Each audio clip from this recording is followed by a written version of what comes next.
ඔබ මේ වෙලාවේ ඔබේ ව්‍යාපාර පාඩු ලබලා ණය වෙලා කාලය ගත කරන කෙනෙක් නම් ඔබේ දුක වේදනාව උතුම් වූ ලක්ෂ්මී මෑණියන්ට පවසන්න. ඇයගේ බල මහිමයෙන් ඔබේ සියලු මුදල් ප්‍රශ්න ඇස්පනා පිට විසඳා දේවි. ඒ වගේම ඔබ ඔබේ දරුවන්ගේ දියුණුව සුවපහසුව ගැන සිතන කෙනෙක් නම් ඔවුන්ට ලක්ෂ්මී මෑණියගේ ආශිර්වාදය ලැබෙන්නට කියලා ප්‍රාර්ථනා කරන්නට අමතක කරන්න එපා.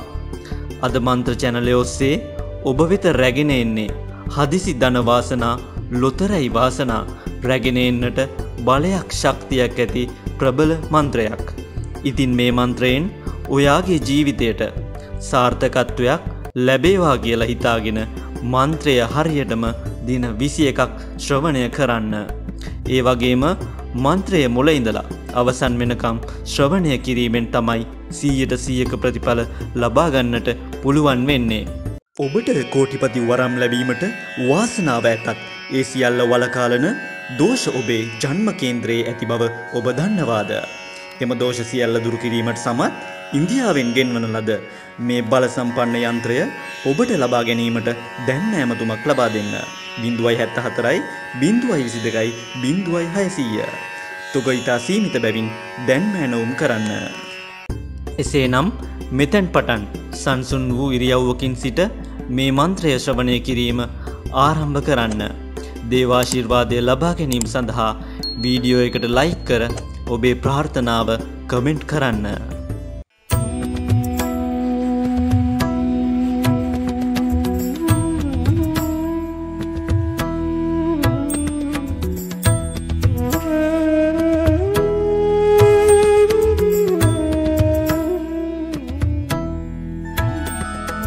नमस्तेस्तु महामाये श्रीपीठे सुरपूजिते शङ्खचक्रगदाहस्ते महालक्ष्मी नमोस्तुते। नमस्ते गरुडारूढे कोलासुरभयङ्करी सर्वपाप महालक्ष्मी नमोस्तुते। सर्वज्ञे सर्ववरदे सर्वदुष्टभयङ्करी सर्वदुःखहरे देवी महालक्ष्मी नमोस्तुते। सिद्धिबुद्धिप्रदे देवी मुक्ति मंत्रमूर्ते सदा देवी महालक्ष्मी नमोस्तुते। आद्यन्त रहिते देवी आदिशक्ति महेश्वरी योगजे योग संभूते महालक्ष्मी नमोस्तुते। स्थूल सूक्ष्म महारौद्रे महाशक्ति महोदरे महापाप हरे देवी महालक्ष्मी नमोस्तुते। पद्मासनस्थिते देवी परब्रह्म स्वरूपिणी परमेशी जगन्माता महालक्ष्मी नमोस्तुते। श्वेतांबर धरे देवी नानालंकार भूषिते जगत्स्थिते जगन्माता महालक्ष्मी नमोस्तुते। महालक्ष्म्याष्टकं स्तोत्रं यः पठेत् भक्तिमान् नरः सर्वसिद्धिमवाप्नोति राज्यं प्राप्नोति सर्वदा। एककाले पठे नित्यं महापापविनाशनं द्विकालं यः पठे नित्यं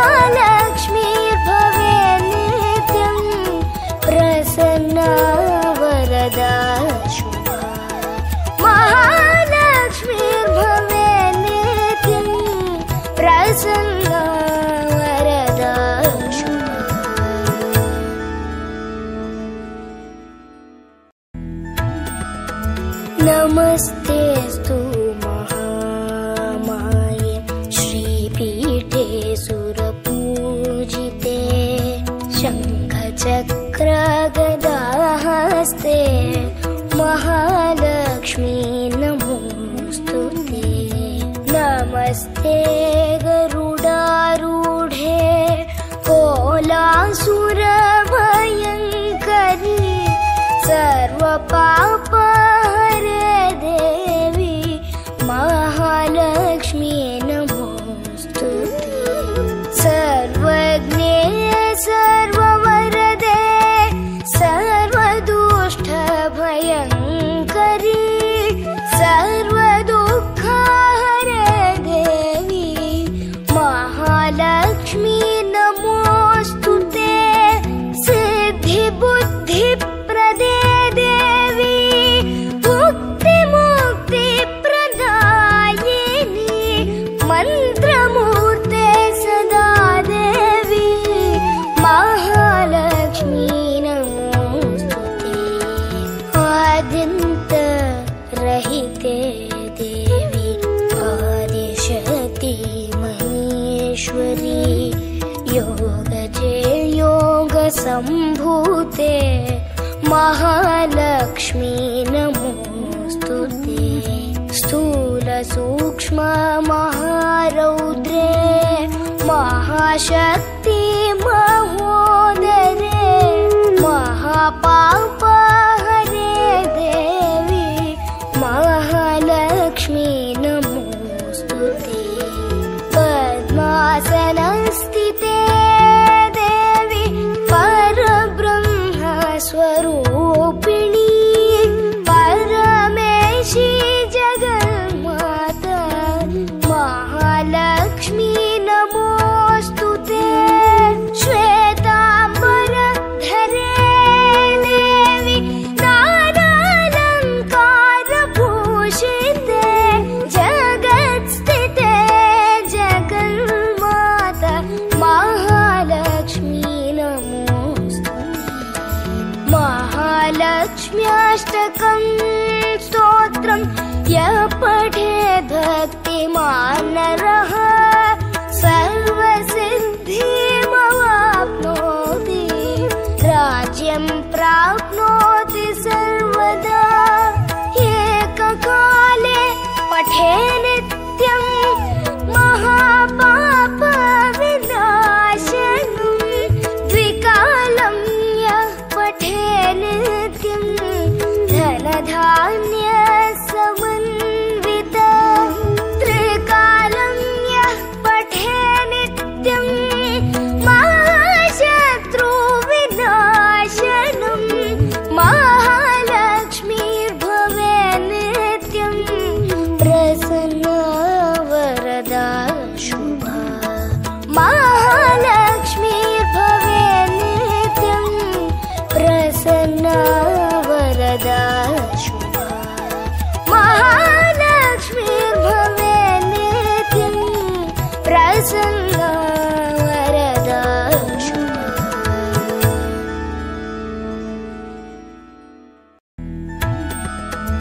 नमस्तेऽस्तु महामाये श्रीपीठे सुरपूजिते शङ्खचक्रगदाहस्ते महालक्ष्मी नमोऽस्तुते। नमस्ते गरुडारूढे कोलासुरभयङ्करी सर्वपापहरे देवी महालक्ष्मी नमोऽस्तुते।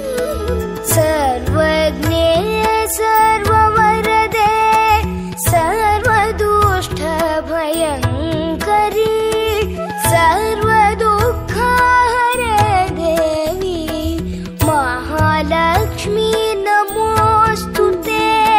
सिद्धिबुद्धिप्रदे देवी मुक्तिमुक्तिप्रदायिनी मन्त्रमूर्ते सदा देवी महालक्ष्मी नमोऽस्तुते।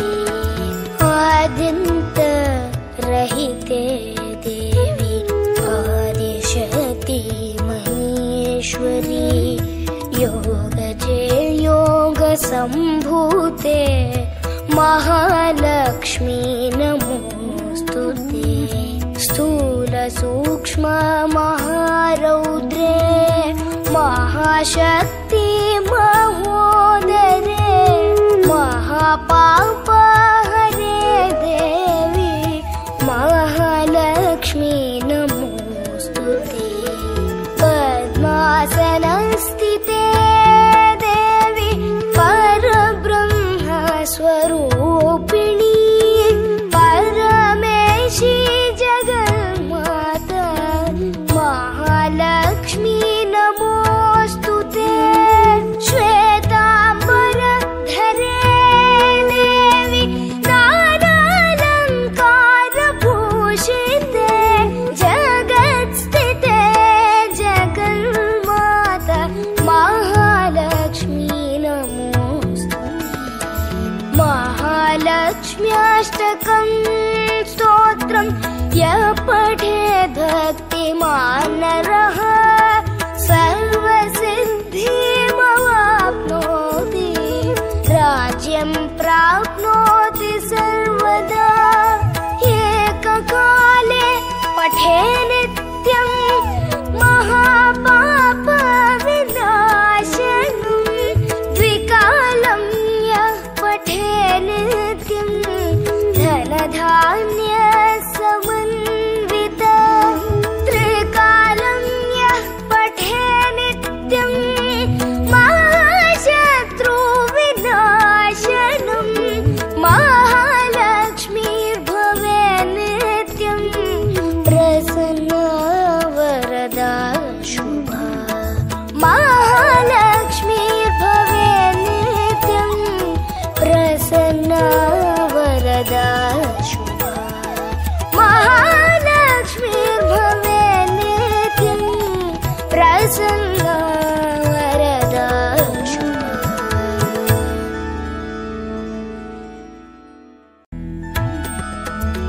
नमस्तेऽस्तु महामाये श्रीपीठे सुरपूजिते शङ्खचक्रगदाहस्ते महालक्ष्मी नमोस्तुते नमस्ते गरुडारूढे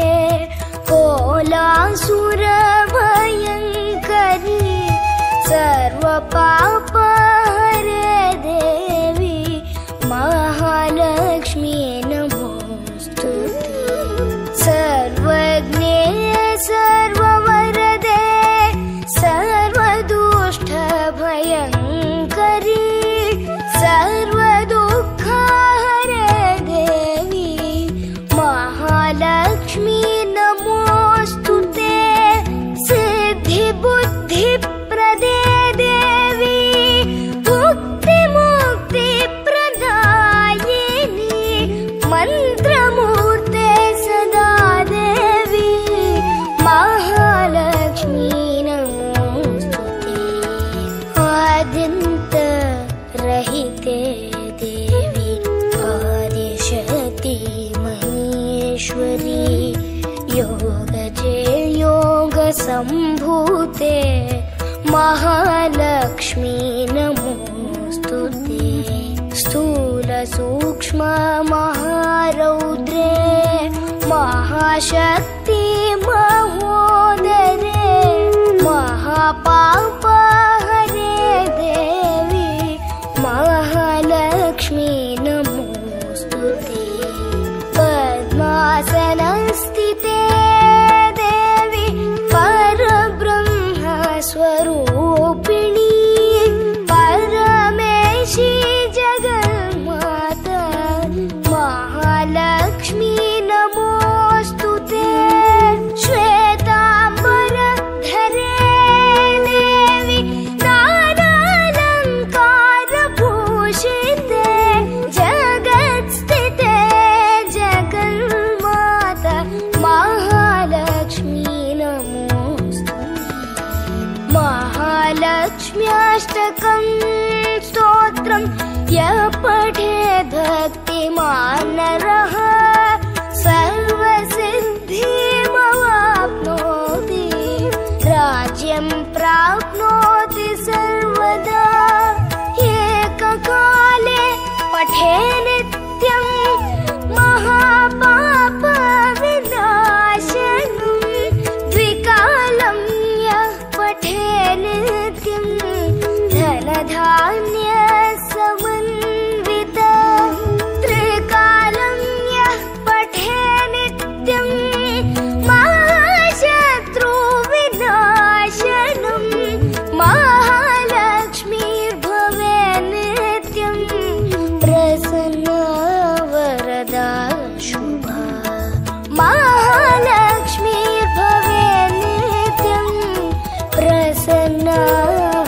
वरदा शुभा महालक्ष्मीर्भवे नित्यं प्रसन्ना वरदा शुभा।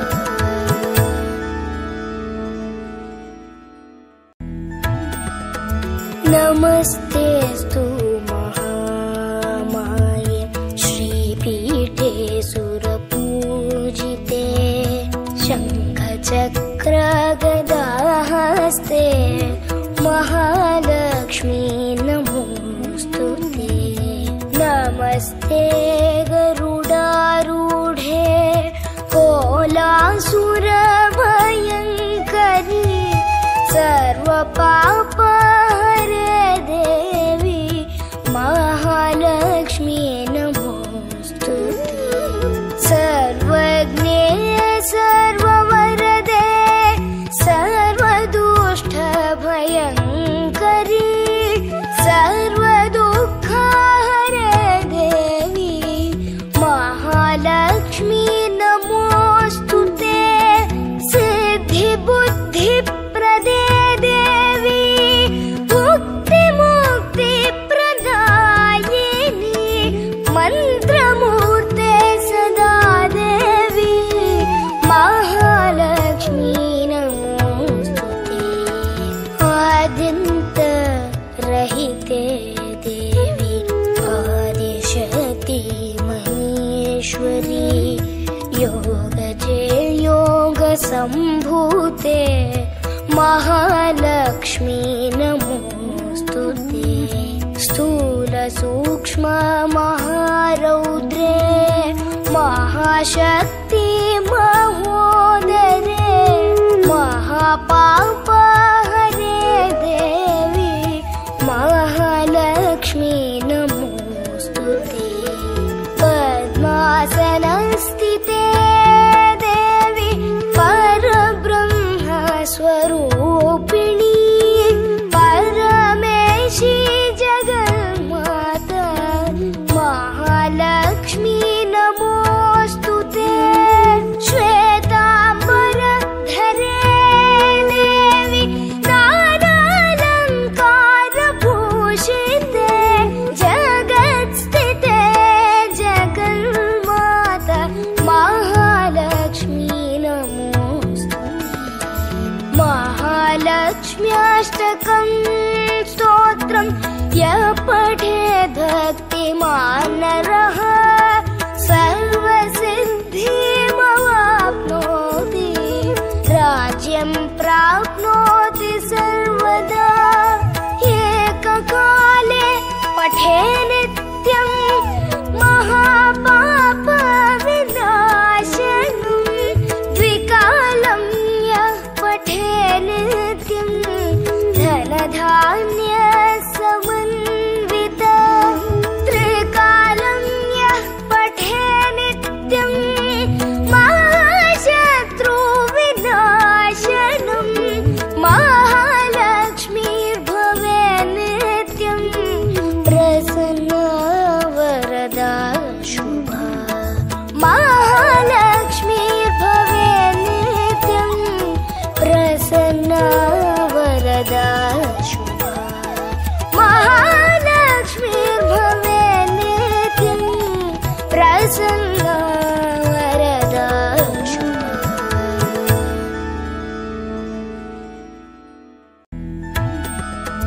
नमस्तेस्तु महामाये श्रीपीठे सुरपूजिते शङ्खचक्रगदाहस्ते महालक्ष्मी नमोस्तुते। नमस्ते गरुडारूढे कोलासुरभयङ्करी सर्वपापहरे देवी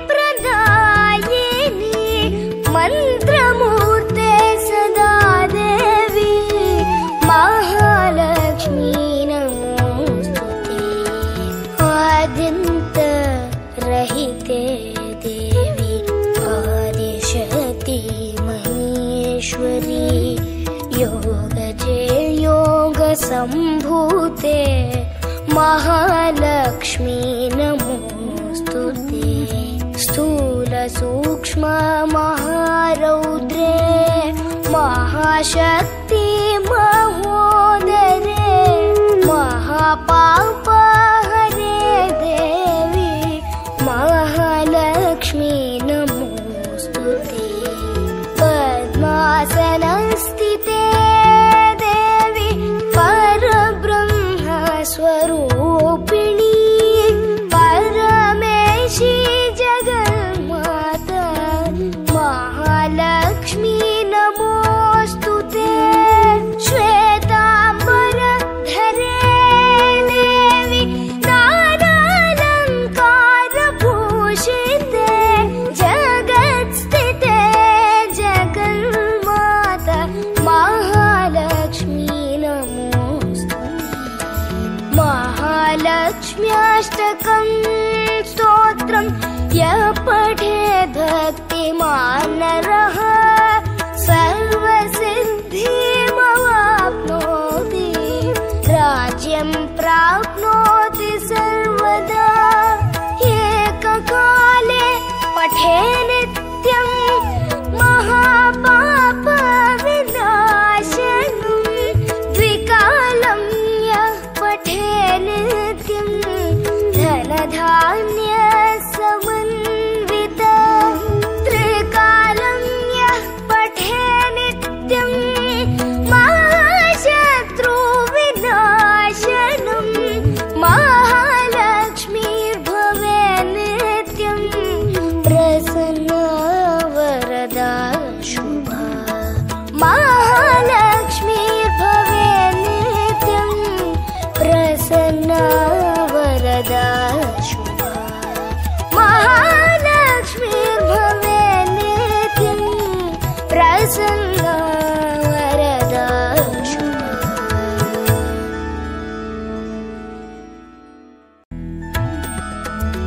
नमस्तेस्तु महामाये श्रीपीठे सुरपूजिते शङ्खचक्र